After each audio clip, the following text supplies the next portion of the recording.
10, 9, ignition sequence start. All engines are running.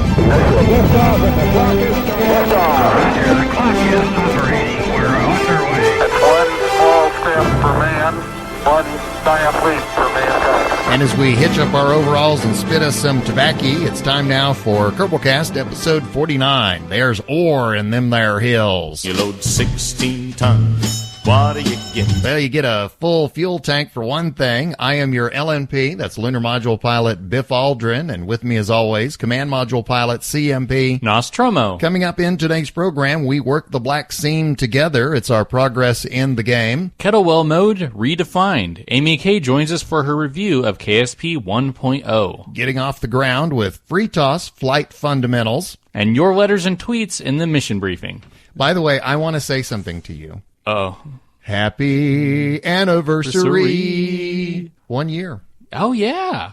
This coming, the Friday after we release this podcast, will make 1 year that we've been doing this. I would say we've come a long way, but we really haven't. Yeah. Okay, so let's look at where we were, a year ago. A year ago, it was taking us about 6 hours to do one episode. Yeah. And one episode, if I remember right, I think our first episode was, 30 minutes? 30 minutes. Yeah. And we were struggling to fill it. Yeah. Anytime we made the slightest error, we would re-record almost the entire thing. Mm-hmm. I think episode 2, we forgot to hit the record button for half of it, so we had to redo half of that. And that lost second half was really good. Yeah, it was the best it's ever been. Yeah. Like anything we do, it does not compare to the 20 minutes, 30 minutes we lost. We forgot to record. Our average run time was about 45 minutes to an hour, and we're blown past that. And we got occasional letters. It's weird. We had some of our regular contributors have been always, every couple podcasts you're going to get a letter from them. Right. We had some then that aren't around anymore, and maybe have moved on, or maybe have changed their names, or who knows. Witness protection. Yeah, and I don't know. It's been a little wild ride. Yeah, doing this for a year. Well, it's like doing adult video. Once you've written a letter to podcast. That follows you your whole life. No matter where you go, people go, so you're a Kerbalcaster? Whenever we started, what version was the game on? Was it 2.3? I have been trying to remember that. I think it's 2.3. Yeah, it was way back. I remember the big thing about going to 2.4. Mm-hmm. So I mean, it may have been 2.1 or something. Something like that. It was, and remember, I had been playing it for quite a while. You've been playing before. it whenever it's -.1, or something. And I started back when there were dinosaurs in the game. And I had 5 hours on the very first podcast, and now I'm up to 6. Just think, a year ago this week, I called you out of the blue and said, "Hey, you know that game you've never heard of? Do you want to be in a podcast about it?" It's like, "Hey, have you ever heard of Kerbal Space Program?" I said, No. I think so. I think I saw an image once or something of a little green guy. And he's like, "Well, do you want to do a podcast about it?" And I said, "Well, I don't have the game." He said, "I'll buy you the game." And I said, "Okay." Because anyone who's now friends with me on Steam knows I don't have enough games in my game library. Yeah, exactly. 196 games or something isn't near enough. So I was like, "Oh, I'll take one more." And I didn't know that was a verbal contract for being chained in this room. Putting out podcasts. I'm still doing that. I'm still buying games on Kerbal. I'm on Kerbal on Steam. You don't even know the name of it anymore. Yeah, I know. I forgot. No, I mean, I'm literally. It's just 2 weeks ago. I bought Autocraft because I was thinking, ooh, that looks really good, Autocraft, and I bought it and I installed it and I'm still playing Kerbal. It's like I keep buying all these games. It's like it's like you want to make sure Steam still gets money. So you're just okay, I guess don't shut it down. I guess. But yeah, I've got so many games. One of these days, honestly, I'm probably going to be about 80. Mm-hmm. And that's when I'm going to go, hey, South Park Stick of Truth. Man, that's a great game. Yeah. No, see, I'm hoarding them up because I think, the favors are right. I'm going to have them bury me with my Steam profile. Mm-hmm. So in the afterlife, I can play all the games I haven't. And I'll still probably have too many. Uh-huh. I won't have enough time to finish them. Some people would question whether as much as we play these games, whether we actually have a life now. Yeah, so, So don't you have to have a life to have an afterlife? Yeah, that's true. So yeah, doing this for a year. I know. That's nuts. One thing that has been lost to the ages, and I've talked about this before, and it's a good thing that it's been lost to the ages. Uh-huh. I told you the whole reason I called you was when I had the idea for doing a podcast, I sat down and tried to record one by myself. Yeah. And it wasn't horrible. Yeah, it was just... It just wasn't. It was a guy talking to himself. Yeah. And I just, I recorded it, and then I was in my car, and I was just thinking, that's just not it. Mm-hmm. And, I was like, I need somebody to talk to. Yeah. And I'm thinking, well, I don't know that many. Oh. Well, you know me, I'm kind of a born hermit. Yeah. And I was like,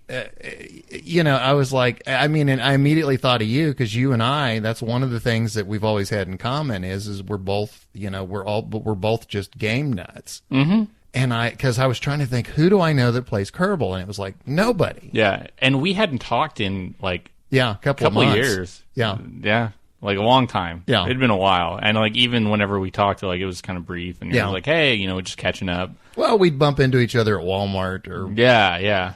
And, and then I call you out of nowhere and it's like, hey, want to do a podcast? I was like, yeah, sure. Whatever. Yeah, why not? It won't last more than a week. We're going to put out one episode and be like, oh, that was fun.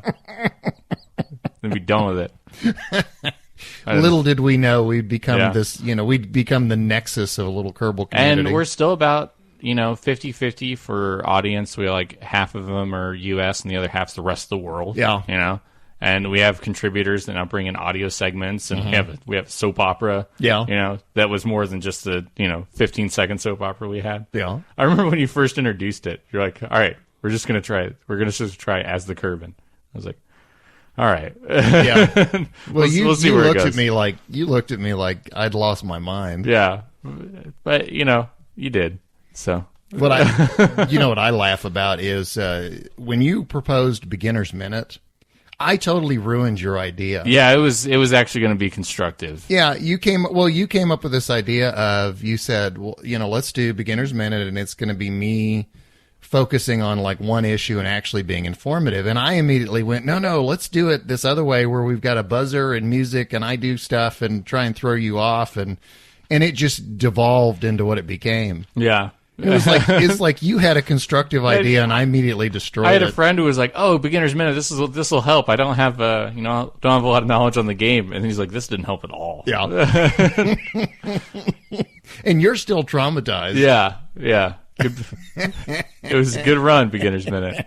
It was a good run. I think did we do 3 of them? Yeah, I think so.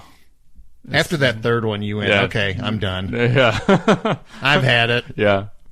So, Amy was talking to me one time. She said, I'm trying to figure out what it was you were doing. Oh, no. And I was like, you really don't want to know. And she was like, yeah, I really don't want to know. Of all the things we talk about and do, if we're not willing to tell you, that means you really don't. Yeah, you really, truly don't want to know. Well, I want to ask you about 1.0. The last time we spoke, you had, 15 minutes with it? Yeah. Now I'm up to 16. And that was a critical extra minute. Yeah. Well, what are your thoughts?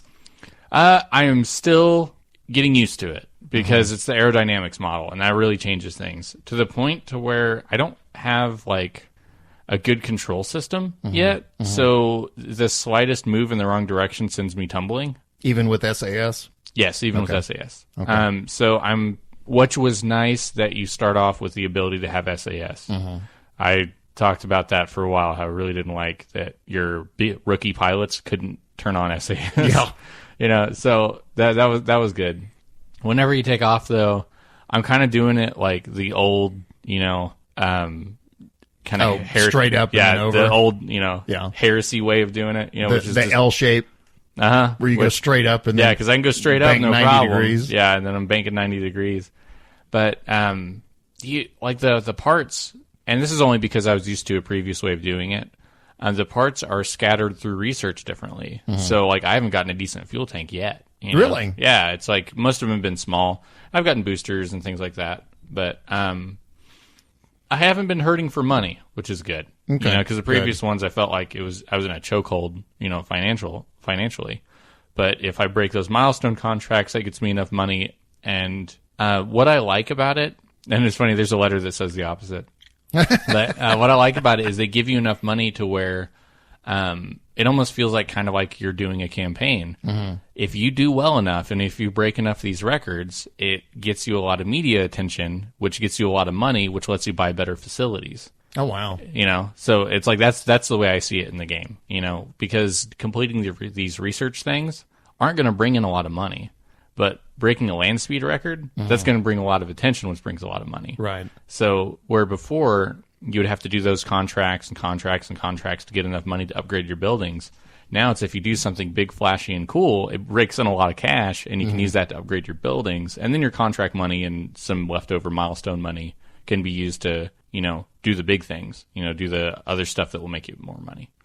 One thing that there's a real advantage to getting in on an early access game like this, which is when they first introduced Career. Anybody who's listened to this podcast for any length of time knows that we were fairly brutal on Career when it was introduced. Yeah, we were.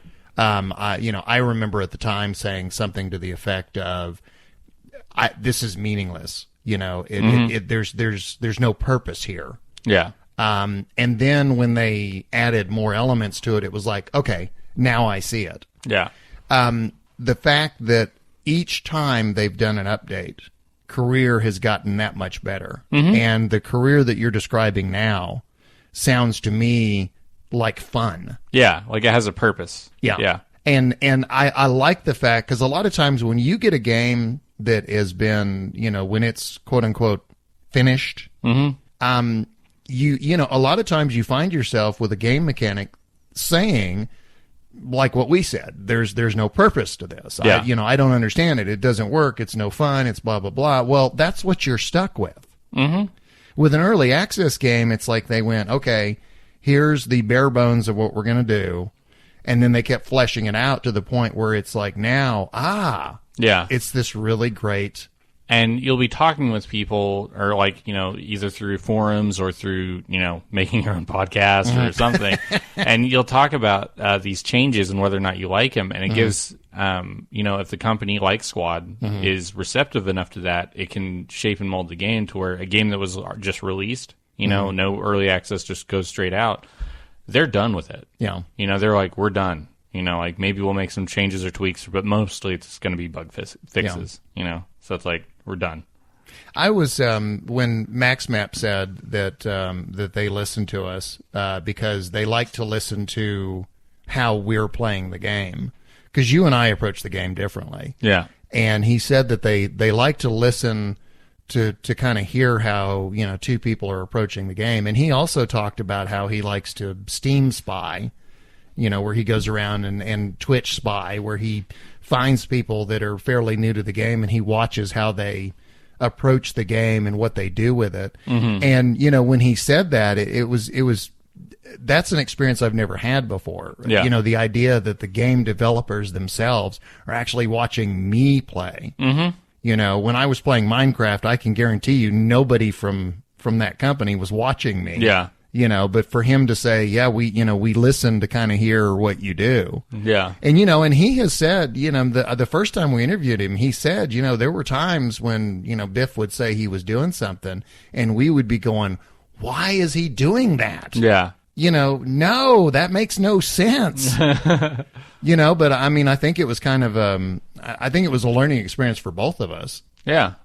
Yeah, you know? Because like as we change and do different stuff in the game through help through the community, like what's interesting about this is anytime we do anything, you're hearing how we did it, and then you hear the community like do tweaks on how we did it. Right. So like they get to, you know, it is your privilege to hear us completely fail and falter, and then everybody gets to see how, you know, it's pretty much you're watching somebody like a Kerbal slice of life of us doing, you know, what a normal person would do. They would play something and they'd go on the forums and say how they did it, and somebody would say, hey, do it like this. I think probably my absolute favorite moment of being observed playing the game was when I started messing around with ScanSat. and I started doing that equatorial scan. Yeah. And I think it was Freetoss, but I mean, and I've said all this before, but I think it was Freetoss. He was watching me, and after a couple of minutes, he finally goes, Biff, what are you doing? And I was like, I'm scanning. And he goes, get in a polar orbit. Yeah. And I was like, okay, why? And then and then once I did it, I was like, oh, okay, I get it. Yeah, there you go. Okay, you get in a polar orbit and the planet orbits under you, and that's how you scan. You don't do an equatorial orbit and keep adjusting it. Yeah, you don't get that little wave pattern. But I mean, for somebody who had never done planetary scans, I just kind of went, every orbit I've ever done has been an equatorial orbit. Why would this be any different? Well, because you're doing something different. But see, I didn't, until he said that, I didn't see, to me, a polar orbit was like, why do you do a polar orbit? And it's like, oh, now I get it. But that to me was that's one of my favorite moments of having somebody watch me and kind of, yeah. Because I mean, literally, it was like, I mean, he literally typed on the screen, Biff, what are you doing? That's pretty good. Yeah. Well, he conveyed well. Yeah. It was the I think, is what really got me. When they came out with 1.0, I thought to myself, I'm going to go back to the kind of old school Biff play. I'm going to do science mode. And I only did that for a couple of days because I was thinking, with all the new parts and everything, that science mode would allow me to be reintroduced or it would introduce me to the new parts slowly. Yeah. What it was doing was it was introducing me to the old parts slowly. And I don't know if this is a function of me playing sandbox for so long. Science mode doesn't seem as dynamic as it used to. When I would play science mode before, it seems like I was collecting a lot of science and unlocking things very quickly. And now it doesn't seem like I am. And I don't know if anything has changed in the game or I've just changed as a player. Is it, you said you're not unlocking stuff as fast as you used to? Yeah. Is it because the parts that you're unlocking aren't the parts that you normally use, so you can't be as efficient? It isn't that. It's that, I think this may be a matter of perception. It was the parts that I was unlocking were parts that I have used before. I was trying to get to things that I had never used before. And that's why after a couple of days of science, I went, you know what, I'm going to Sandbox. Yeah. Because, Sandbox, immediately it was like, ooh, all the new goodies, suddenly I have them. And that's where, because the one thing that I was really looking forward to, and I will say they did not disappoint because mic hit. Ooh. One thing that they have not disappointed, resource collection. Yeah. I absolutely love it. It has totally changed my gameplay. But that was one of the first things I wanted to get to. How's your progress been on making the endless ship? It's going very well. The name of the ship is Voyager. Oh, okay. And you know who the captain is? V'ger? No. No, you have to think Voyager. Her name is Valentina Janeway. Ah. Yeah, I'm not kidding. Right now, the ship that I'm flying is it's not literally the Voyager 4, but it's the fourth Voyager mission. When we were talking last week, I think I was on mission number 2. But what I did was I wanted to come up with a self-sustaining ship. Yeah. And very much in kind of NASA real world space program type strategy, I decided I'm going to start small. I'm going to create a ship and I'm going to send it to the Mun. Okay. And that's where Voyager 1 came from. And Voyager 1 was a fairly good sized ship. Do you remember I had talked a long time ago about how I was using the train concept, where I was using the senior docking ports and I was building ships in orbit with the senior docking ports, and I was putting all the elements, to where, they were all connecting and making like one big ship in orbit. Well, Voyager 1 was a fairly good sized ship, and it was 3 segments. The first segment was the command module, I believe it's the Mark III, the capsule, the 3-seater capsule. 3-seater, yeah. It was that, it was living quarters, and it was the refinery, the ore processor. Okay. Senior docking port. Then there was a lander. And the lander was just simply, it was the 2-seater lander with a little tank on it. It had the RCS engines on the side. It had the landers on the side. And on the bottom of it, it had a senior docking port. Okay, so there was my lander. And then the bottom half of it was two things. It was the drive section, but it was also meant to be an automated resource collecting lander. Mm-hmm. Okay. And what it was collection tanks, fuel tanks, engines, and legs. Okay. And the idea was the bottom half on its own could land on the planet, collect resources, come back, connect to the ship would process it, turn it into fuel. Okay. And I thought I was being clever. Yeah. Because by keeping the refinery in orbit, that was a lot of weight that I wasn't carrying to the surface. And I thought, I am being clever. Yeah. Mr. Efficient here. Uh-huh. Well, it turns out there's actually, and it's a trade-off, okay? I mean, my experience has been taking the refinery or the processor to the surface is a trade-off. What you lose in taking weight to the planet, you gain by the fact that when you're on the planet, you can mine ore, convert it into fuel, fill your fuel tanks on the surface, and then fill your ore collection tanks, and then return to orbit. Yeah, that's true. So there's a trade-off. What I was discovering when I was sending the automated lander to collect ore without a processor, what I was discovering was when you set that thing down, even if you landed with 50% or more fuel in your tanks, once you collected ore, the weight of your ship was considerably heavier. So because of the ore weighs more than fuel? You can sit there and watch. Now, this is Kerbal Engineer, but I mean, with Kerbal Engineer, you can sit there and watch as the mass of the ship increases and the delta V drops. Mm-hmm. When you top out your collection tank, I mean, your delta V has dropped considerably. And what I was finding was, even if I did a completely efficient landing where I had 50+% fuel left in my tanks, it was still not enough to get the thing up off the surface and into orbit because of the weight. Yeah, so you got to take the refinery down with you. I found that if I would take the refinery down, if I would process ore into fuel, fill up the tanks, and then fill up the ore collection tank, that was enough to get me into orbit. And then once I connected with the mothership, I would refine the remaining ore and fill up my main fuel tanks. Yeah. You see, so I found there was actually an advantage to taking the processor to the surface. Voyager 1 went to the Mun. It got there. It had no fuel left. It sent the automated lander down, got the ore, processed it, whatever, and I came back. Okay. Voyager 2 was a much smaller ship. Voyager 1 had been 3 sections. Voyager 2 was 2 sections because what I thought was it really makes no sense to have essentially 2 landers. Yeah. You know, why have 2 landers?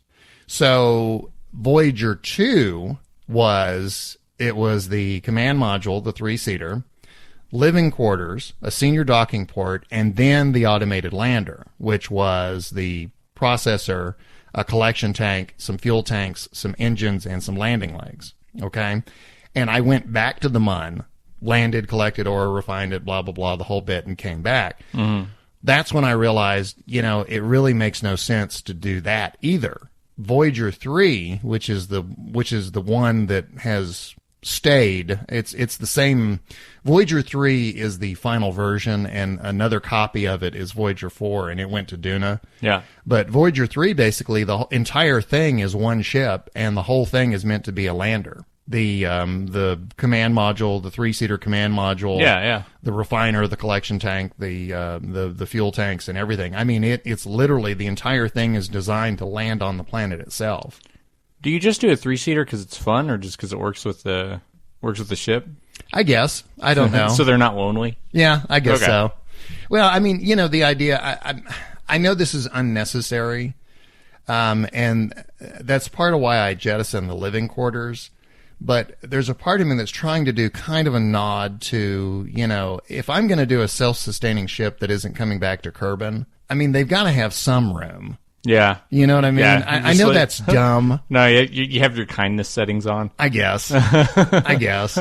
But yeah, that's why, it's like it's like I'm trying to come up with a ship that's, somewhat realistically something that could planet hop. Mm-hmm. But anyway, using that final Voyager 3 version, I launched another, that was kind of like, that's the final design of the Voyager, and I sent it to Duna. And you remember I said that Refinery, the ore collection, has kind of changed my gameplay. When I got to Duna and I was getting all squared away, that's when I realized, Ike is sitting right there, and Ike doesn't have an atmosphere, and Ike is real easy to get onto. Mm-hmm.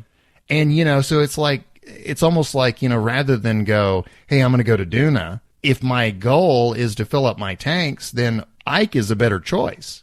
So right there's a gameplay choice that is a result of now that I'm playing differently, now that I'm doing something differently. Yeah. So... Anyway, and you haven't done any resource collecting at all, so I know you're looking at me going, yeah, none of this is... I'm looking forward to it. Yeah, I don't know. I got to get this aerodynamics thing knocked out. Yeah. It's like it's just taking some getting used to. So, yeah, I've just been doing some contracts and stuff, mostly landed at the launch pad. But, yeah, I didn't realize how much money I had from those milestones. So I upgraded all, my launch pad so I could actually have some decent weight and parts counts on her. A balanced ship has always mattered in the game, but it really matters now. Yeah. And, before you could kind of fudge an unbalanced ship and still get it up into orbit with no problem. If you don't have a balanced ship now, forget it. Yeah. And they put some things earlier on, like landing gear, wheels, stuff like that. Mm-hmm. Which is going to help because there's a lot of tourism contracts. Right. Have you seen those? Yeah, I've heard about them. Haven't seen them. Yeah, it's like where you get a little buddy and he just wants to, I want to go on a suborbital. And so you're like, okay. And right now all I have is the Mark I command pod, which is not the best to put two of those on top of each other. Right. So, I'm trying to get the inline cockpit so I can just, build sort of a space plane looking thing and just send it straight up. What are you, we really didn't get a chance to get into this much last week, and it wasn't fair to ask you then because, you had so little time with it. Yeah. What is your overall impression of 1.0? Good. It's very good. I like how they have brought everything together. The difficulty increase as far as the realism, I understand anytime I say things like this, people are like, oh, you can change it. And I was like, I know I can change it. But playing on normal, as they scripted it, is how they wanted the game to be. And I know it's a game that you can change to however you want, but sure. I'm going to play they're like, this is normal. This is, so I want to play that because that had most of their intentions in it. Mm-hmm. So, or how they intended people to first experience the game. So I'm playing that, and I've had, it's a little bit reinventing the wheel. I don't know if I'm being helped or hindered by my previous experience in the game whenever it comes to the new aerodynamics model. I just, it's something that is far more extreme than what I've had to deal with before as far as the difficulty change. So it's overcoming that hurdle, but the way that they have constructed their economic system and their contract system is far better than I had experienced with anything they've done, any singular part of it. It's just overall better. Have you messed with the new fairing system at all? No. Okay. Have you unlocked those parts at all? I don't think so. No. Okay. The way they work, you remember I had been playing around with procedural fairings. Mm-hmm. Procedural fairings, you put the base in place, basically, and it custom creates a fairing for you. Okay, and you can see it. It illustrates it by these kind of almost invisible blue lines that will show you what it looks like. And you can choose between a conic fairing and an egg-shaped fairing, meaning that the egg shape obviously is much more rounded and it doesn't come to a point. It comes to a rounded point. Whereas with the conic, it comes almost to a needle point. Yeah. The way the fairings work stock game, you actually build it level by level, which is when you put it into place, you automatically, and you get this with your mouse cursor, there's like this fairing base that creates around it, like a fairing wall. Mm-hmm. And you expand it out, and as long as the text on the screen is green, I can't remember the exact wording of it, but it's like, create fairing base or create fairing wall or whatever. As long as that's green, once it'll only let you go to a certain height. And once you get it to that point, you click, and that's like the first portion of your fairing. And then you custom create the next portion of it. And, as long as it's green, you click and it creates that. And then when you've completely covered whatever it is that you're trying to cover, you move the cursor more to the center and it changes to close fairing. And as long as it's green, you click on it and it literally closes the fairing. Huh. And it's a real neat system of the way that, the way they've done it, because if you have, for example, let's say you have, most rockets, the standard stereotypical rocket that people think of is literally a straight line. Okay. Yeah. Well, what if you've created something where you have an area towards the top that is actually wider than something you have down at the base, or, for some reason your rocket narrows and then expands back out again? Well, the way they've got it set up, you can create a fairing that literally bows out and then bows back in. Yeah, it bubbles it. Yeah, and you can custom create a fairing that is completely efficient. I mean, it absolutely traces the design of your rocket. So I'll be curious what you think when you get into fairings. Yeah. No, that sounds like that'll be pretty useful, especially for, Yeah. Actually, throwing back to, been doing this a year now. Episode 1 or 2, we were talking about how nose cones didn't matter, and now nose cones really matter. Oh yeah, absolutely. It's like I'm always keeping an eye out, making sure I have that taken care of. Oh, that reminds me. One other thing I was going to say. I said some things in the last episode that have since no longer been. They've been invalidated. Squad, they've been doing bug fixes.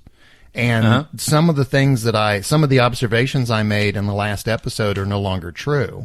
One of the ones that I said was when I was doing re-entry, I used to set my periapsis at about 35 kilometers, and that seemed to be about right. And then when 1.1 came out, or 1.0 came out, I discovered that my periapsis needed to be like -1. Yeah. Well, first bug fix took care of that. Oh, good. Yeah, so I'm back to putting my periapsis anywhere between 20 and 35 kilometers seems to be about right. Back where it belongs. Yeah, back where it belongs.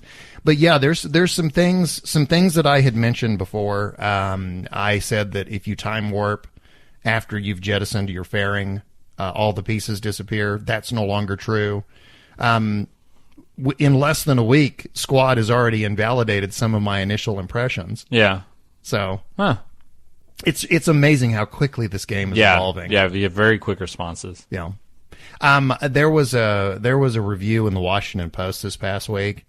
First of all, the fact that I said Washington Post and Kerbal Space Program in the same sentence amazes me. Yeah. That shows you how quickly this game is taking off and how quickly it's getting a fan base, and it's really getting there. It's really hitting the mainstream. But it was an absolutely glowing review from the Washington Post. Yeah. PC Gamer Magazine gave it a glowing review. Every review I've read has been absolutely stellar. Yeah, no pun intended. Yeah, the Metacritic reviews and stuff, yeah, it's been doing well. I went to the Max Maps had mentioned, he said the last time when we spoke to him, and this has changed since, but at the time he said there's 2 reviews up on Metacritic, and one of them was PC Gamer, which gave it 96 out of 100. Yeah, that's as close to perfect as you're going to get. He said that there was another review, and so when we got done, I thought, well, I want to go read the other review. It's in German. Oh, okay. It was like, oops. How's your German coming along? Muy bueno. Ah. 9. Oh, yeah. They rated it a 9? Yeah, there you go. Oh, okay. Oh, well, that's very good. Very good. Do you have any more thoughts or any more comments about 1.0? Nothing, just enjoying it so far. Haven't had a lot of time in it, but have enjoyed the time that I've had. Okay. Well, I want to bring on Amy K now. We have talked about Kettlewell Mode being the most difficult, and she had a delayed entry into the game because she was waiting to see, she wanted certain mods to be in place before she started playing the game. She has been playing it for a week, and I want to see what Amy has to say. So let's bring her in. Hi, thank you. Well, I've got to know. What do you think? I like it so far. I like it. It's very polished.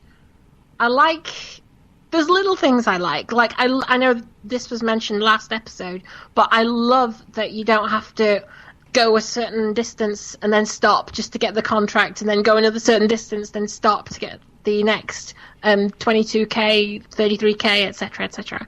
So I love that they're automatic now. Fully agree with that. Yeah, I got rid of the grind. Yeah, although my regret from 1.0, because like I said, I was Twitch streaming it, and now that we're in the proper game, I wanted to start one and just not restart it, just keep going and just keep it as my long-term game. My first mission, as Freetoss and everyone else will attest to, my first mission with permadeath on, Jeb died. Really? My first proper mission, Jeb died. And it was my own fault. Well, don't kill Valentina. No, Valentina's in there at the moment. But there was this round table going, we were all trying to figure out if there was any way to save Jeb as he was plummeting down with no parachute in a capsule. And we decided probably not, and he died. Tell me about 1.0. Tell me, right. I mean, I want to hear the Amy K review of 1.0. Okay, well, I have no idea how stock Aero's like, because I've gone straight into New Thar. So I've only got New Thar, view of Aero. But I like the re-entry. I like that it tells you how hot things are getting, and that I like the polish. I like the contract variants. I love that you can see all the way to the end of the tech tree now, because it used to be a case of, what came after this node? What came after this node? So now I don't have to go and semi-guess when I know there's a part I'm heading towards. I can actually look to see where it is and then plan my route through the tech tree. Because obviously it's career mode. Have there been any features that you've seen in the game with 1.0 that you think you'll want or are looking for a mod for? Well, it's hard to say because I don't know what the stock experience is, because I've started with 49 mods. Yeah. Which mods? I'm curious. Oh, hang on. I'll pull up my list just for novelty value here. Just give us the highlight reel. I don't want a list of 49 mods. It's a little excessive. DK does the same thing. They actually write down like lists of mods. Yeah. I've got Alcubierre Warp Drive. I've got Anomaly Surveyor contracts, Kerbin Space Station contracts, Remote Tech contracts, Tourism contracts, Crowdsourced Science. I've got Distant Object, Thar, Final Frontier, Fire Spitter, Interstellar Fuel Switch, Kerbal Alarm Clock, Kerbal Construction Time, Kerbal Engineer Redo, Kerbal Giant Reinforcement, KOS, all the near future construction props, solar spacecraft. I've got the Outer Planets mod, which adds planets to the Kerbin system. I've got some graphics enhancing ones, procedural fairings, real shoots, procedural parts, ScanSat, Remote Tech, Serious Kerbal Business, Sounding Rocket, Stage Recovery, Toolbar, UKS, USI Exploration, Freight Transfer, Life Support and SRV, and Waypoint Manager and Transfer Window Planner. And that's all. So, have you ever played Kerbal Space Program? I've heard of it. I'm going to try it out sometime. I just figured out why it's taken Amy a week to play this game, because it's taken that long just to load it. Yeah. One of the ones you said was adding tourism contracts. Yes. Those are part of the stock experience now, too. Has the mod changed it at all? Yeah, I read up on the stock tourism contracts before I actually played it, and this enhances it. This enhances the tourism, and it changes the way that it works. I don't know exactly, because I haven't played with stock tourism, but I've been told this is slightly more challenging and logical. Apparently, stock tourism contracts take you random places throughout the Kerbin system. These apparently, because I haven't got far enough to activate them yet, kind of have routes. So it's more logical. Instead of going to Minmus, Jewel, and Duna, they all go to, say, Duna and its moon and then back. Like I say, this is all, as I understand, I haven't actually got that far yet. They're just there, ready. One thing I'm curious about, the stock game has added a Kerbal alarm clock-like feature where you can actually select and warp to certain points. And yet, that's one of the mods that you've installed. I actually installed it because it's a dependency for Kerbal Construction Time. Ah, okay. And I'm a bit obsessed with Kerbal Construction Time, but because even though I've cursed it more than a few times today, but I like the realism of having to, you can simulate and build things. Although it has led to a bit of a few dramatic failure moments where I've done something really complicated, really difficult, and I've got there with people watching me, and I've been going, yes, I've done it, and then it'll say simulation over, and I'm like, no, I've got to do it all again because it wasn't real. So, but yeah, I like that. Okay, now that you've been Twitch streaming, how long have you been doing that for? What, today or overall? Today you said around 5 hours, and overall, when did you start? Well, I started when Point 90 came out. I think it was 4 or 5 episodes back, and it was only because people kept saying, can we watch you play? And Steam obviously doesn't let you stream over a Mac, so until it does, I said, okay, I'll come on Twitch, and anyone who's interested can watch me. So it's only been like 4 or 5 weeks, I think. Have you noticed any change in your playstyle now that you've been streaming? Or changes in using more or less mods? Yeah, now that people are watching. No, I use the same mods. Not really. I just tend to make sure I don't talk as much because I have a real thing about I always talk to myself while I'm playing KSP, so I've got to stop doing that when people are listening. Here, give us a sample. I want to hear Amy talking to herself. Well, you've heard pretty much what I sound like when you had that time when you did the remix of me and Rendezvous. It's go up. Okay. These days it's more like, no, don't go that. No, maybe no, turn around a bit. No, nearly. I'll twist like the way I want my rocket to go in real life. Oh yeah, no, I've done that. It's like when you're playing a racing game or something and you start to lean like with the turn. You're like, come on. Because the drag won't let you turn as fast as you want to go, and you say, just need a bit more. So you turn your body as if that will somehow turn your own rocket. So. Yeah. Have either one of you played Medal of Honor Allied Assault? No. Okay. The game opens with a D-Day landing sequence. It's basically the opening scene from Saving Private Ryan. Yeah. And you're in one of those troop carriers, and it hits the beach, and the front end drops, and then you're on the beach, and you come up to those big metal obstacles, and machine gun fire is bouncing off of this thing. I actually had a friend, I was watching him play the game, and he was crouching behind the monitor. As machine gun bullets were bouncing off this thing on the screen, he was crouching behind the monitor, and I was laughing because I was thinking, you talk about full immersion. It's awesome. Yeah, it's like the monitor was going to protect him from the virtual machine gun bullets.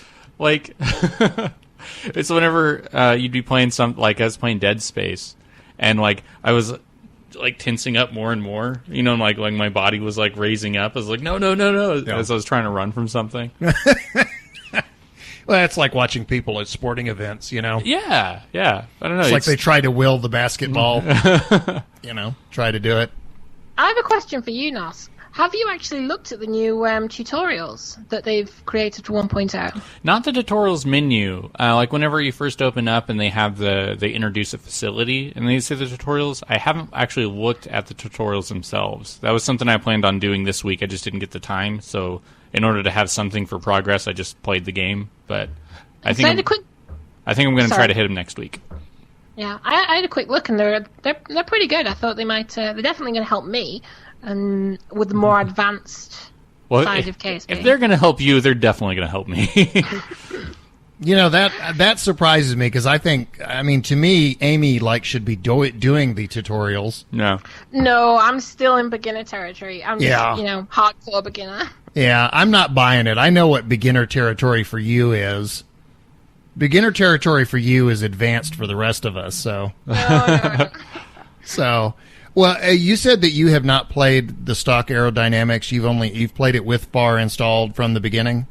Yes. What is new FAR like? New FAR completely redoes how it's calculated. So it's more realistic than old FAR. In the sense that it takes almost, to simplify it, it works with voxels and kind of, as far as I understand it, snapshots your craft. So it actually creates the aerodynamic curve. So it doesn't actually take it on a part-by-part basis. It takes it on the shape of the actual ship. And something Freetoss and someone else was showing me today, you can it lets you turn on so you can actually see the flow of the aerodynamics over your ship highlighted in a wavy line. Neat.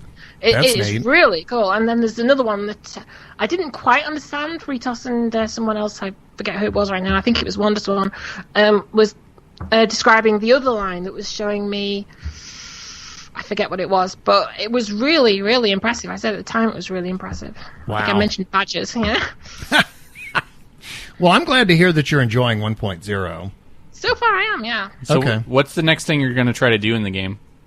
Well, I'm trying to get some science. I've got I want to build some planes because they're always good for getting some quick science. Once that's done, as there's no RSS at the moment, I want to get back to Duna, and I want to try out remote tech because I never got to try it out with .90, so I want to figure that out. And I've got ScanSat that I've never really played with either, and I want to try out the resources. There's just loads I want to do in 1.0. I've got a long, long list. So do you have a big project that you want to do? Like Biff has his, infinite resource ship. At the moment, I want to go to Jewel. I've always said I've always wanted to go to Jewel. And last time I got as far as Duna, I thought, no, it's too easy now, and I made it harder for myself. But now I just want to go to Jewel. I don't care how. No more mods. I'm just going to keep going till I get to Jewel. No restarting. Have you noticed that? That's Amy's gameplay style in a nutshell. It was too easy, so I made it harder. Yeah. I think I remembered, I was talking to you on that day. I got to Duna with that monstrosity, and then it was literally a case of, I thought, well, I shouldn't be able to get to Duna by now. Let's install a few more mods. Yeah. I will be very curious to see what kind of, what you do with resource collecting. I'm looking forward to playing with it. That's going to be interesting. I'll be very curious to see what you do with that. I plan on making a colony because I've got all the Umbra Space mods as well. So I want to make a proper mining colony, which you can do with those mods. So I'm quite looking forward to doing that with life support, obviously. Okay. Well, what about anything graphically that has really stood out to you? I've noticed. The text, I don't know if it's just me, but the text just looked nicer. And the wobble, I love the wobble when you launch. Everybody loves the wobble. Yeah, and the smoke. Except I found a bit of a bug with it because I was kind of manipulating part contracts, and I have these things. They're rockets that I make that make no sense. They're only to get parts contracts. They have a bunch of stuff just all around them with no fuel and a couple of engines just to get parts contracts. And I always call them the thing. And I launched one of them with no fuel. So I had a solid rocket booster with no fuel and an engine with no fuel just because I would get parts. I would pass the contracts just for launching them. I launched it and the screen wobbled. It didn't move. But why not, right? Yeah. Have you landed on the Mun yet? No. I've got as far as orbit, but that was... No, I haven't got as far as the Mun yet. When you I plan to by the end of the day. When you land, you'll notice there's now dust effects. Ooh. Yeah, it's really cool. I mean, when you come down, you get a star pattern of dust jettisoning. Well, that's a toughie. Okay, well, good. Well, keep us up to date on your progress with 1.0. I'll do my best. And we'll let you get back to your eager Twitch audience. It was good to see you. Yeah, you too. Thanks, Amy. Bye. Bye. Bye. And now your letters and the latest news in the mission briefing. All right, it's time for our mission briefing with your letters, and we're going to start it off with Biff. Andrew B. writes in and says, "Hi, Biff and Nos. This email comes to you from a little camper van in the Lake District of England where the company is great and the weather is not. My comments of KSP 1.0 are from just 3 games last week, but which left me with a grin on my face and wanting much more of the same. My first game was on hard level and was going okay until a few rookie mistakes with a place where a parachute should be, a very flammable booster set to max thrust, slippery EVA handles on a capsule precariously/professionally landed on a mountainside, and an overconfident plane landing attempt in the highlands. I put these down to the excitement of trying to rush to see all the new 1.0 features. Due to a variety of reasons, I couldn't afford any new Kerbals, so it was game over, which I was hoping for, really, because the hard level is now really hard. The second game was brief and interspersed with much head shaking. But the third game, that's going well. I'm really enjoying the challenge of that one. Made some better tech choices and taking little sprout steps. The last launch on Tuesday got me into orbit, completing one of the very first missions, and the re-entry was heart-poundingly exciting. So, of the few changes I've seen in 1.0 so far, I love the camera shake. Everybody loves the camera shake. The aerodynamics model is good, especially the re-entry. The order of the tech tree at the early stages and the early missions are also nicely done. However, I was disappointed that there were no weather or cloud effects on Kerbin, and the launch smoke was odd. It looks like an explosion of E.T. silhouette cutouts on my PC. Yeah, I can see that. Now that I think about some of the smoke shapes. You know, that's the new Kerbal drive system, is it just spews out ETs. Yeah. Ouch. Ouch. Ow, phone home. Overall, though, nothing that can't be fixed by mods, and I'm really looking forward to getting past the early stages and exploring some of the new mechanisms that I'm sure loads of people have already tried. Just before 1.0, I'd figured out spaceplane design, after months of development and deliberately not using the forums, and had my first successful SSTO, single stage to orbit, which also landed safely. It's this that I have set as my first 1.0 target. Well done, squad. Homer to your mobile, Andy B. That was a very good letter. Yeah. This one comes from Steve L. Hey guys, thought I'd let you guys know about this awesome mod that I've come across. It basically allows you to generate orthographic type blueprints from any craft inside the VAB. It then saves them to your screenshot folder. The mod is called Chronal Vessel Viewer and is available on Curse. Now you can use blueprints out of your rockets and hang them in your office wall. I've attached, he's shown us an image of a Kerbal X craft, and it shows it, it's in a 2D view from what I got from the image. Yeah. And it separates them anytime there's a decoupler. It shows a separate, separates the stage instead of showing them conjoined. This is so cool. Yeah. This is a neat mod. I'm glad he wrote in about this. And it's compatible with 1.0. He says, with great regard, Stephen L. I want to, it would be... Sorry, Steve L. Steve L? Yeah, we're dropping the N.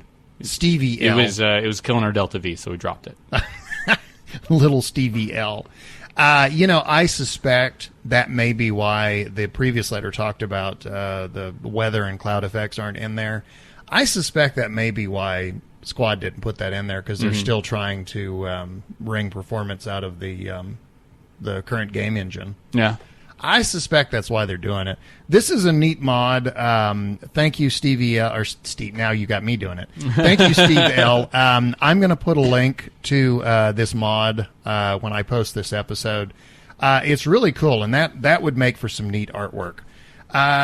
Next letter. This comes from the Awesome Power of Rockets, and this is in reference to the After the Credits Interstellar Revisited segment that we did. Do you remember Amy was talking about the black hole and the spaghettification and her disappointment there. Uh-huh. Awesome Power of Rockets says, they state that it is a gentle black hole, i.e. the black hole was spinning at relativistic speed. If they cross over at the equator, the outward rotational force might just have counterbalanced the gravity. On Earth, at the equator, you weigh a bit less than you would at the poles, simply because the Earth is trying to fling you off into space. I'm a bookkeeper, not a scientist. Signed, Dr. McCoy. Don't take it personally, though. That's just how the world spins. Actually, it was signed Awesome Power of Rockets. That sounds like something Dr. McCoy would say. Yeah. I'm a bookkeeper, not a doctor. There was a joke I heard once. It was somebody was doing a parody of Star Trek, and McCoy said, I'm a doctor, not a physician. Oh. So, anyway. You have to think about that one. We have a long letter. This one comes to us from Fell Knight. Fell Knight. Biff, Nos, and any guests. I've been traveling all week, but unlike Nos, I get some freedom and I love my life. He said I get an occasional chance to use my laptop to do some curveling in the evenings at my hotel. So I put in about 10 hours so far in 1.0. I'm only doing career mode so far, so these thoughts are only dealing with early career mode. What I like. The aerodynamics are very cool. I started playing in earnest during .90, so I always avoided playing with Thar, knowing that Squad was adding aerodynamics for 1.0. I really, really like the changes. I have never bothered to use fins before on any of my rockets, as RCS and reaction wheels were always enough. That's what you were talking about earlier. Yeah, it's like actually nose cones and things actually matter. Yeah, now. You actually have to think about it. The engineer's report in the VAB spaceplane hangar is a nice addition. It's unobtrusive enough that you still have to check it, so we'll still have some stories of people forgetting their parachutes. And where would we be without those stories? Yeah, that's our bread and butter. Yeah.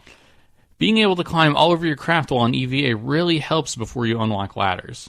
The rebalance of the science strategies and mission rewards for science is much better. Now it feels like a science mode game in that you actually need to do science experiments to get science. What could use some work?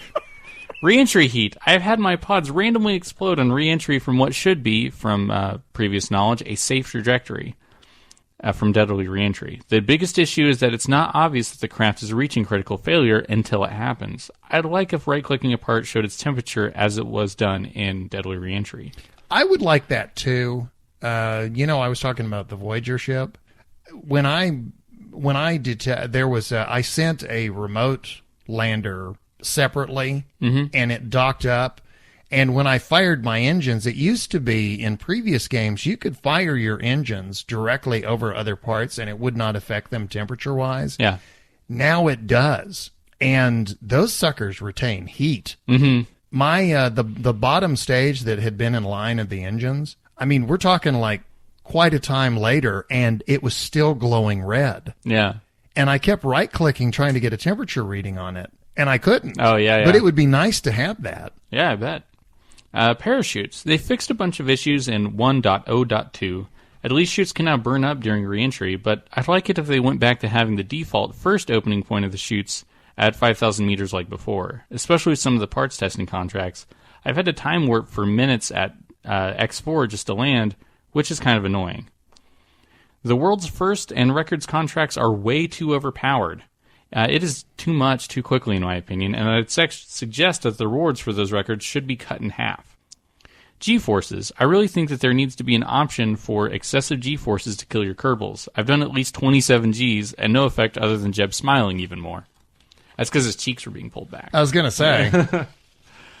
Service bays. This may just be me, but I haven't been able to put items into a service bay effectively without causing clipping and balancing issues. Any tips from the listeners would be very much appreciated. Do you know what I was hoping for in the game with the service bays? And so far, and I suspect this is either going to be implemented by Squad in the future or this will be modded by somebody. I thought it would be neat if you could have a service bay. And I know somebody's going to go, you have like the shuttle bays. Mm-hmm. I would like it if they had service bays that were actually big enough to fit like a lander in. Yeah. Where where the doors on both sides would open and you could actually fly a lander in and dock it and then close it. Yeah. Right now they're not big enough for that. It would be nice if you could, like with the fairings, you could almost custom create a service bay. Yeah, so you could scramble the Vipers. Yeah. There you go. There you go. Scramble them Vipers. What I love. The new smoke effects on launch are simply awesome. Yes. And flying. I occasionally used planes in .90 when I had to, but landing was pretty difficult. The new aerodynamics model makes landing so much easier and more realistic, which makes me want to fly planes so much more. Also, they handle a lot better and real test aircraft fighter jets, and I love it. Loading times are so much faster now, and great work on that squad. One last quibble with the contracts, I found that once I hit suborbital flight, about half of my offered contracts were tourism contracts for suborbital flights. I'd like to see a better mix of tourism, exploration, and parts testing contracts in the early game. Finally, I got tired of all the suborbital contracts, so I made a Frankenship with 7 Mark I command pods and 1 parachute to get rid of all the tourists at once. Fly fast, fly hard, and fly far, Fell Knight. I don't know if that's the spirit of the tourism contract. Get out! Yeah, it's like, isn't that beautiful? Get out. And on our left, you'll see one of the pods ejecting, because we're dropping that guy off. And on your right, you'll see the other one. Yeah, now get out. And yours is next, so buckle up. Okay.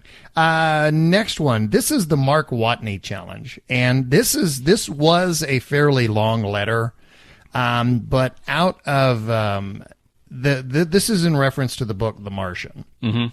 And a lot of people have read The Martian, but for those who have not, I did some major chopping on this letter because I don't want to spoil the book for you. So what I've cut it down to where the only thing that this letter will reference is what you will get from the first page of the book. Okay, and I've read the book, so I know. Yeah. You know, the information you're about to get is pretty much what you would get on the first page. So I'm not blowing anything. This letter comes to us from John M. And he says, are you ready? Hi, Buff and Nos. No, Boff and Nis. Hi, Boff and Nis. Boffness Evergreen. Boffness Evergreen. You know, she's really good with a bow and arrow. Yeah. Uh-huh. Uh-huh. Let's see. I'm glad you're spreading the word on Andy Weir's The Martian. Ever since reading it last summer, I've wanted to do a Mark Watney recreation in Kerbal. So let's do it as a challenge. Number 1, send 2 unmanned ascent stages to Duna. Number 2, send a multi-crew mission crew to Duna and land at the A site. They should bring at least 1 rover. One of these crew members must be an engineer. This is our Mark Watney.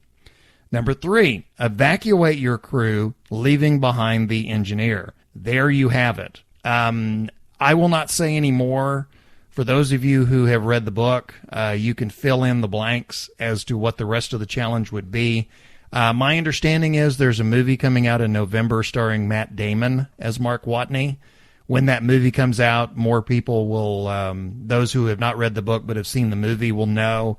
But yeah, I like the idea of trying to recreate The Martian in Kerbal. He says, I'm normally a career player, but perhaps I'll spend time this week in Sandbox trying to complete this mission myself, since I don't currently have the tech or money to do it in career. If anyone does this challenge, please take and share pictures. Homer to your mobile, John M. And I think Nis has the next letter. This one comes from Matthias. Hi, Biff and Nos. Thanks for your work on the podcast. It is really appreciated. And many thanks for the recommendations about movies and other things. The tutorial section, like for aerodynamics and rendezvous, are always helpful. I started the podcast in the middle, where you made the Apollo after the credits, and that was the moment you caught me. Your recommendations are the reason why I watched Interstellar before you made the Interstellar special, and I'm regretting not being in the cinema for it. You and Amy's creative ideas about the story impressed me very much. Amy impressed when we had her on the show to do the Interstellar Revisited. She brought up things I had never thought of. Uh-huh. Unfortunately, I'm in a similar situation like Nos, so I can't play KSP under the week, and I usually hear the podcast on my way back home with a decreasing patience for coming home. About the vanishing parts during Time Warp, you named it as an advantage. I call it, whoa, be careful. I'm playing career mode and did a tourist mission. I arranged my rocket with the tourist was in a second capsule to prevent him from playing around with the controls. During re-entry, I separated the piloting capsule from the tourist capsule, that the capsules moved slightly away from each other and then being hit from the atmosphere. Both slowed down fine, and seeing the parallel reentry with the heat and flames generated 1.0 is very pretty. Due to my different setup for the parachute timing, the pilot capsule landed before the tourist capsule, so I was impatient, quickly pushed fast forward, and the tourist capsule was vanishing. The Kraken caught the tourist. Too bad. Well, for him. Sometimes occasionally when you time warp, things will disappear. Yeah. While writing those lines, I think I got an idea of why this may happen. I expected the second capsule as a normal ship when you can steer or at least jump to. That would result as a second mark on the map. But I think with a non-pilot character, that ship is rendered as debris and then vanishes the part during time warp. But I'm able to recover it normally. When I land the second capsule without time warp, that is against the theory above, but maybe it is something in between. It is very cool that you had Squad in the show. Did you record the chat with the Squad team member before? Or what was the reason that he didn't answer some guesses later? I would love it if he'd participated until the end of the podcast.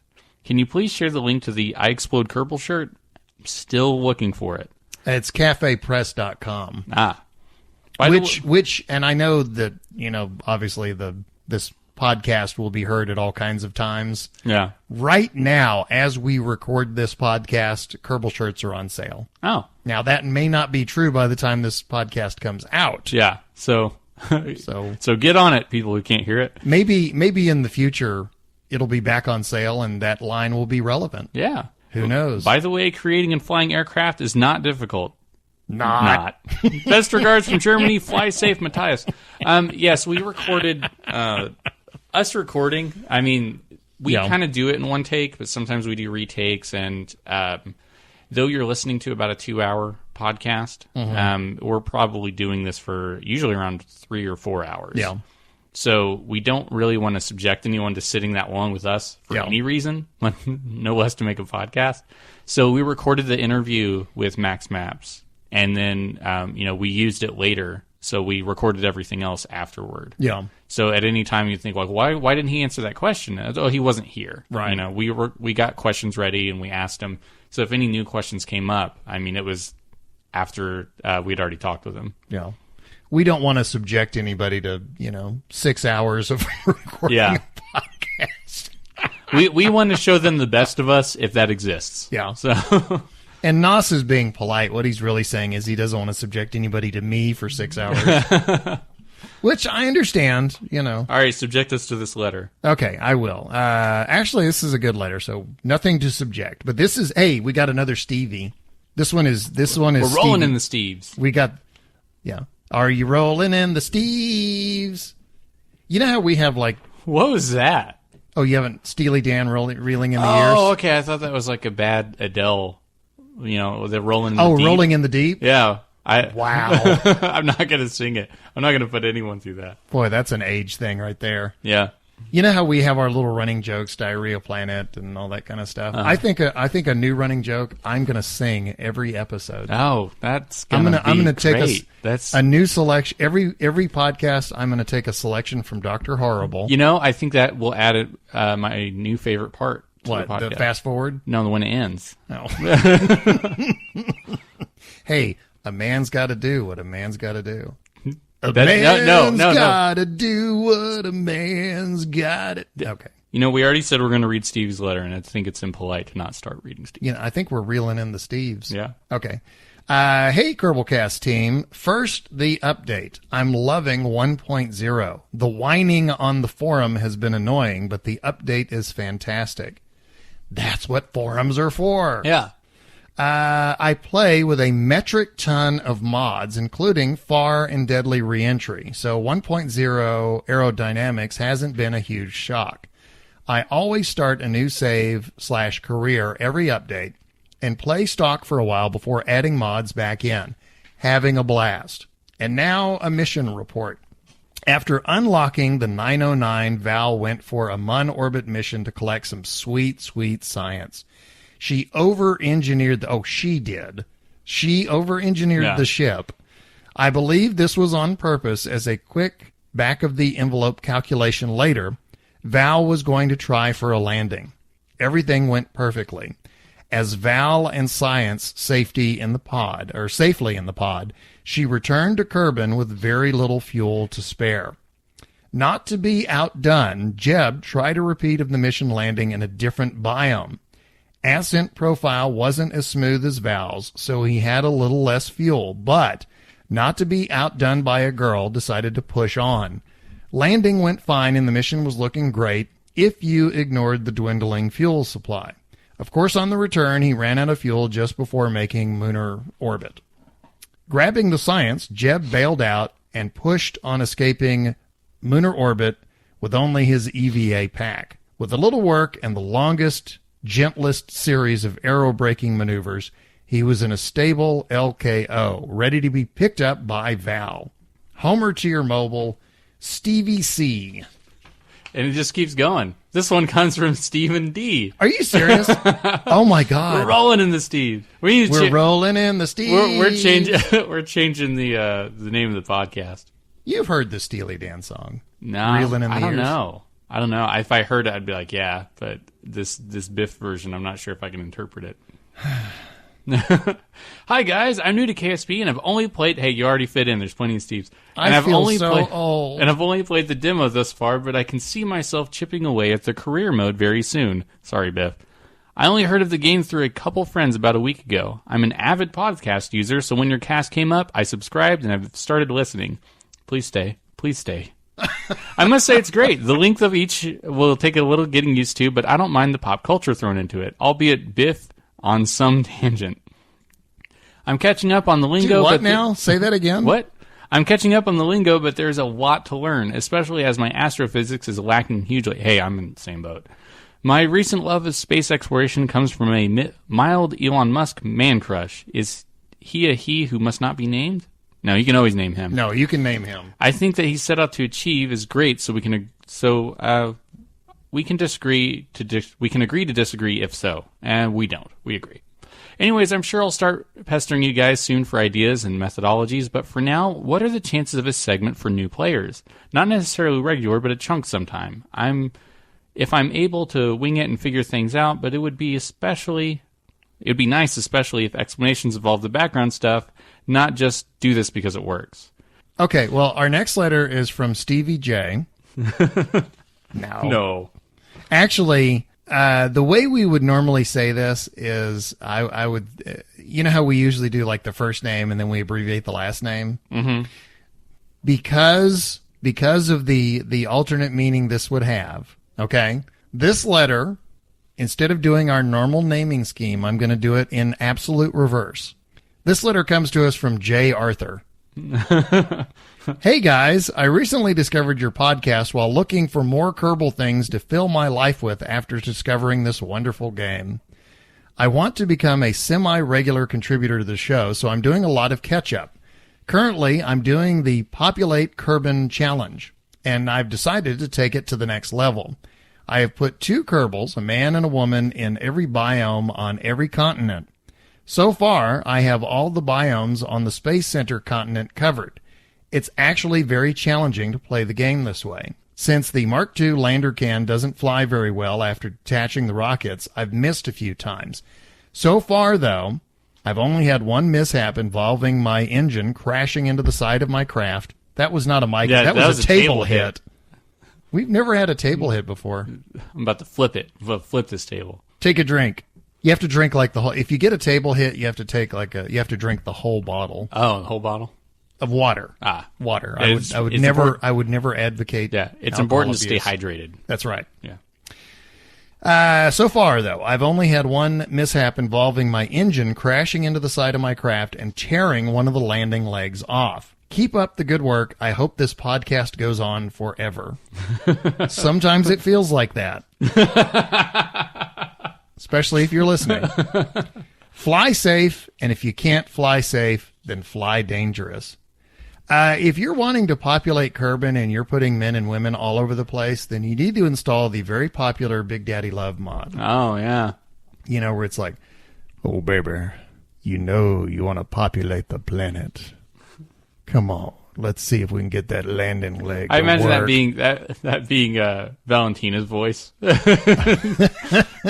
just looking on like, like bug-eyed, like, oh. Valentina has a very husky voice. Yeah, she's tough. Come on, baby. It's time for the tweets. It's time for the tweets. Oh. Some of the tweets we got this week on Stop it. Tweets. Stop it. Some of the tweets we got this week on @Kerbalcast, @Cobman11 finally got the girlfriend to play KSP. She loves it. @Littlest_1 is a steely-eyed missile woman.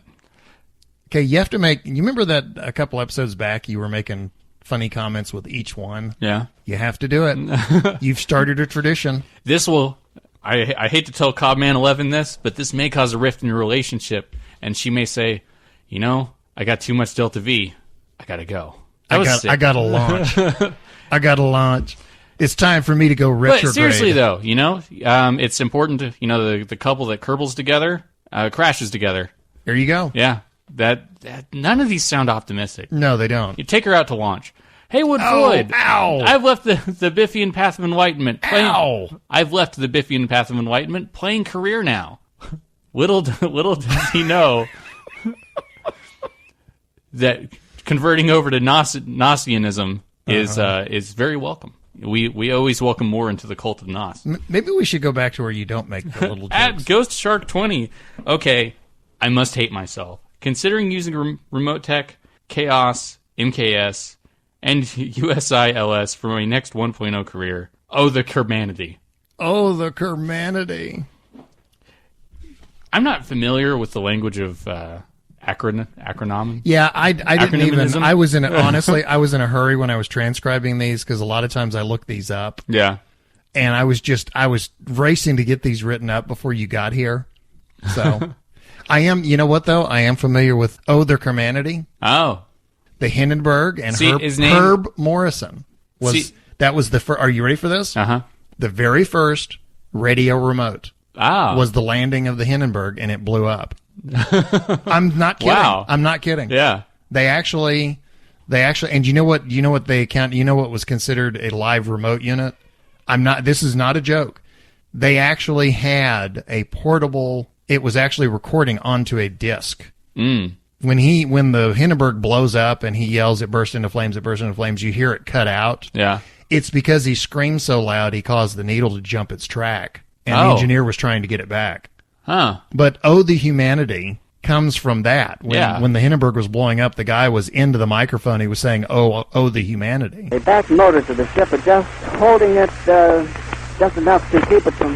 It bursts into flame. It bursts into flame and it's falling. It's crazy. Watch it. Out of the way. Get out of the way. Get it started. It's fighting and it's crashing. It's crashing terrible. Oh, my. Get out of the way, please. It's bursting into flames, and it's falling on the mooring mast and all the folks between it. This is terrible. This is one of the worst catastrophes in the world. Oh, the place is 400 or 500 feet into the sky.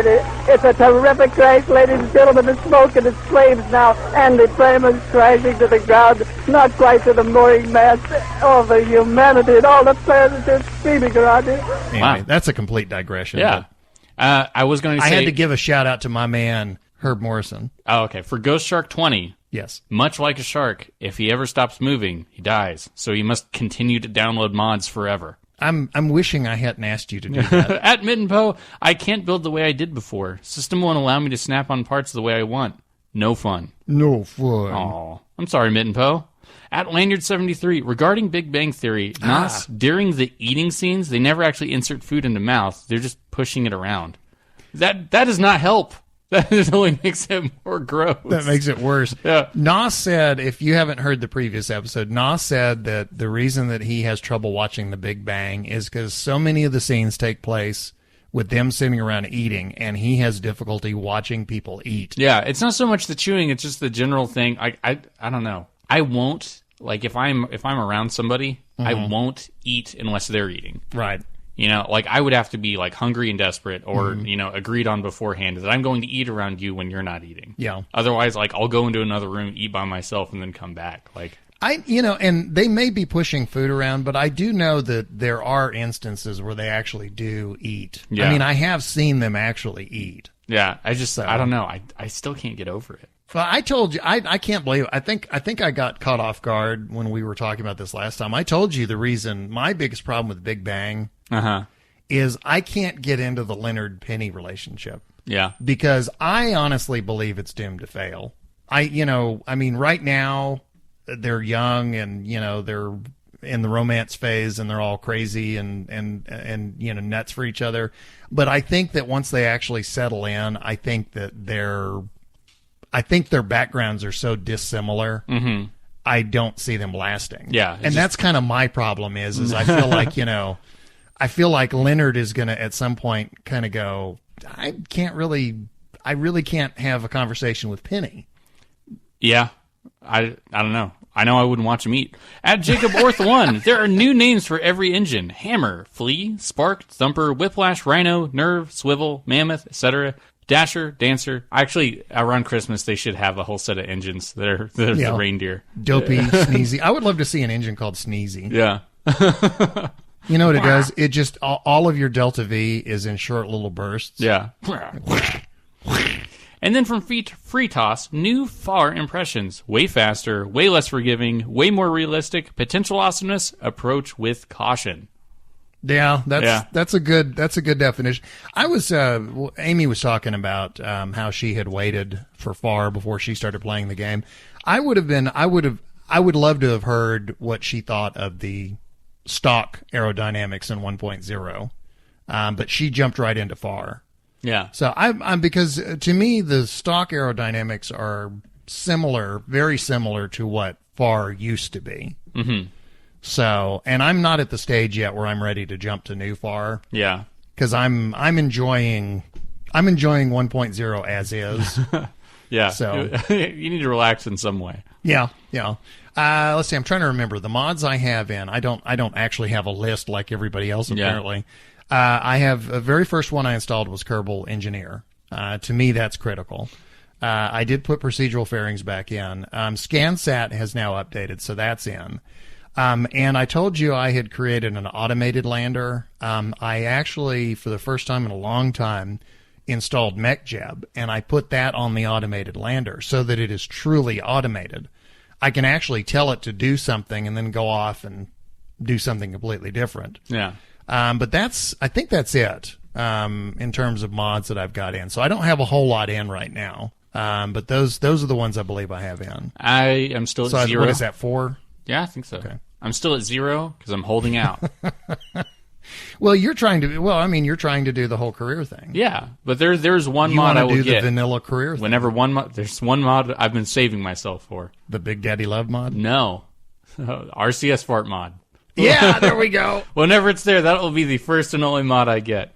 But well, we're talking about the new aerodynamics in the game, and we had Freetoss on the program last week, and we had him on live with us to talk about his impressions. He is back this week with another edition of Freetoss Flight Fundamentals, and so begins the 1.0 era. Greetings, Kerbonauts. Freetoss here with Episode 5 of Freetoss's Flight Fundamentals. 1.0 sure changed a lot, but hopefully you're able to use my updated advice to push your flight envelopes into the supersonic range. We're going to be building on that again and trying it to space with single stage to orbit spaceplanes.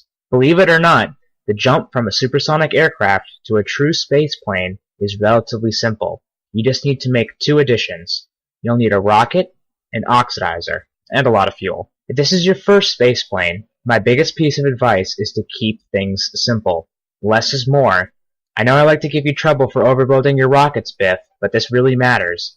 Especially with the new aero and drag model, you'll want to be as efficient as you can. If you've been using liquid fuel-only tanks for your aircraft up to this point, as you should have been, switch to both liquid fuel and oxidizer. At least 75% of your liquid fuel should have accompanying oxidizer, since a majority of your fuel consumption will be using rockets. It's also worth noting that the jets and Rapiers are now thirstier in 1.0, so even your jet stage won't be quite as efficient as you think it'll be. As far as engines go, you have 2 choices. First, you can use turbojets and a real rocket engine, like a T-40 or Aerospike, and switch between them using action groups. Second, you could use a Rapier engine. If you're new to SSTOs, I'd definitely recommend Rapiers. They're less efficient than turbojets and dedicated rockets in terms of fuel consumption, but you'll save mass since you'll need half the number of engines, and the rapier thrust curves seem to be more useful and forgiving than the turbojets in 1.0. When building your space planes, drag is now a major factor in the stock game. Build your planes as sleek and streamlined as you can. Like I said last week, drag in 1.0 is really strong, and you can lose a lot of potential delta V fighting it. Using rapiers with oxidizer and all of the plane construction techniques I mentioned in previous episodes should get you in the right direction. Before you leave the spaceplane hangar, you'll also want to set up action groups and fix a few tweakables. Right-clicking on your control surfaces will bring up a whole host of new options. Horizontal control surfaces should have their yaw control disabled, and vertical control surfaces should have pitch and roll controls disabled. These tweaks will help keep SAS in check and prevent the occasional phantom force from control surfaces trying to turn your plane in a direction they can't affect. Flaps and air brakes are great, but I don't think they're needed in stock Aero. Once I've had more than a few hours to play with Euler Far, I think that's where they will shine. Most importantly for spaceplanes is to set up an action group to switch between air-breathing and rocket engines. If you're using rapiers, set up an action group with the toggle engine option, and toggle your intakes in the same action group. You'll want to close your air intakes to reduce your drag once you no longer need them. When you're ready to fly, go as high and fast as you can with your air-breathing engines. When you reach your altitude and/or speed ceiling, switch to your rockets and pull up and out of the atmosphere and fly it from there like a rocket. That's a pretty quick and dirty way of explaining how to pilot it. I'll go into much more detail next week, as well as provide you guys with a craft file that you can use as an example if you're having trouble building. That's it for this week. If you have any questions, you can feel free to send me a message on Steam or tweet to me at Freetoss7. I'll talk to you again next week about how to fly and re-enter your space planes using a craft that I'll provide as an example. Homer to your mobile. All right, thank you. Again, that's Freetoss and the latest edition of Freetoss Flight Fundamentals. It's kind of neat how the 1.0 has it's subtly changed what he's talking about. But it's like most of the things that he has been using are pretty universal as far as just aerodynamics in general. So it's just some tweaks that as the game catches up to the concepts that he's putting out. Yeah. So. I've had more time with 1.0. I said it last week. I say it again. Squad gets major praise from me for 1.0. They have done an awesome job. Every time I've played this, I have just been amazed at how polished and how well done this is. This is the culmination of years of work, and it really shows. So I'm really enjoying it.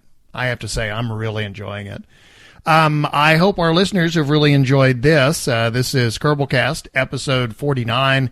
There's ore in them there hills, also known as rolling in the steves. Yeah. Or reeling in the steves. I guess it's your age group. If you're an old geezer like me, it's reeling in the steves. If you're a young sprout like Nos, it's rolling in the steves. Yeah, it's funny because the only reason I know that song is my girlfriend sings at karaoke. She does a very good job. Which one? Which girlfriend? Which song? Oh, okay. Which girlfriend. If you're listening, there's only one of you. The Adele song "Rolling in the Deep." She's not going to sing Steely Dan.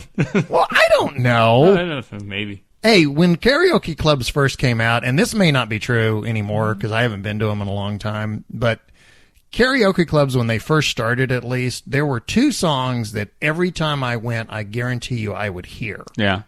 50 people would get on stage and all sing Love Shack. Okay, now that doesn't happen anymore. Okay. And then one person would get on stage convinced that there was a recording contract, like a record industry executive in the audience, and they would get on stage and sing Crazy, the Patsy Cline. Oh, okay, Patsy Cline Crazy. Okay, yeah. It was like every time I went karaokeing, those two songs, there would be the group singing of Love Shack, and then there would be the one, next to Mariah Carey would get up and sing Crazy. The ones that I've heard the most would be Don't Stop Believin'. Really? Yeah, that's a big one. Wow. Yeah, and I don't know, it's been kind of interspersed after that, but that's one that's always there. This is an aside. You know how they do contests at they have like the nightly contests at the karaoke club, know, whoever wins. I actually won one night. Really? Well, do you know why? It was because I got up, I was trying to, I think. Was it Cher? Did you sing Cher? Yeah, I did Cher. Yeah, I did Thieves, Gypsies and Thieves. Yeah. No, I went up, I think I was either going to do Wild Thing, or Bust a Move.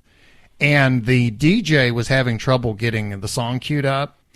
And rather than, because, Biff doesn't know how to keep his mouth shut, ever, because it was like dead silence, I started doing a cappella Rapper's Delight. Oh, yeah. And that's what won me. I think it was like a free pitcher of beer or something. But yeah, it was because that started you on the long road. Yeah, the long spiral. Turn the page. The downward spiral. Here he is on the road again. I was at Rapper's Delight. I was at a karaoke club one night, and somebody went up on stage, and they did this introduction. They said, this guy has never karaokeed before in his life. So this is his first time on stage. And they said, what song have you chosen? And the guy said, Stairway to Heaven. And the entire audience groaned. Because it's long. Two things. A, it was long, but B, every one of us knew if this guy's not a good singer, this is going to be like the most painful 9 minutes of our lives. Yeah. And he hit that first note, and everybody went, this is going to be the most painful 9 minutes of our lives. And it was. Oh, man. It was like, no. If you're going to karaoke, you pick a song that, like, fits your limitations. Yeah. Yeah, see. A lot of people, like, they pick their favorite song. Mm-hmm. It's like, oh, I'm going to get up there and sing opera. Yeah. It's like, all right, everybody, it's time for, what song did you pick? Oh, Einstein on the Beach. There we go. Everybody sit down. Happy, everybody happy. Okay, well, let's go ahead and wrap things up. This is Kerbalcast episode 49. There's ore in them there hills and digressions in them there biffs. We want to say thank you to everybody who wrote in letters and contributing. Obviously, Freetoss, thank you so much for Flight Fundamentals. Thanks to Ascalon, who posts episodes of Kerbalcast to YouTube each week, so we can take advantage of the very fun closed captioning. We want to thank the subreddit moderators for Kerbal Space Program and Kerbal Academy, and episode music comes to us from Professor Soap. Look for him on Facebook or at profsoap.com. We have to amend that, by the way. Episode music doesn't come exclusively from Professor Soap, at least this episode. Yeah. Some of it comes from Nos himself. You were tossing in little musical notes here and there. Yeah. So not quite sure what you were doing. Yeah, exactly. Yeah. If you want to get in touch with us, you can email us at kerbalpodcast@gmail.com. As always, we love text letters. We love audio letters. If you want to send us audio letters, MP3 is fine.